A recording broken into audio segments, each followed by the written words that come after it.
The Knesset panel drafting the first salvo of judicial reform legislation is preparing the bill for its preliminary plenum vote on Monday.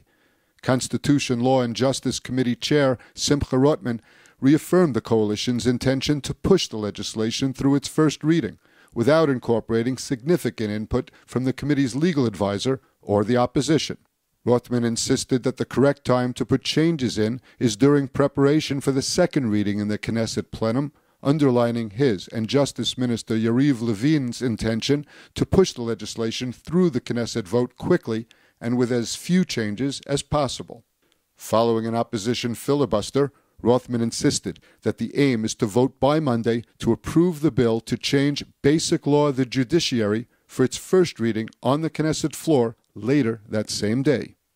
After clearing its first vote, the bill will return to the committee for debate before its second and third final Knesset votes.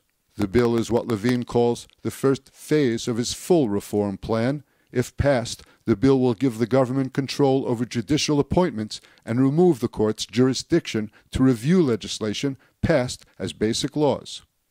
Meanwhile, protests against the proposed judicial reforms are continuing. Hundreds of Israeli military reservists and veterans are on a 3-day march from Latrun to the Supreme Court in Jerusalem. The vets and supporters plan to march some 8 kilometers each day, ending with a protest tomorrow outside the Supreme Court.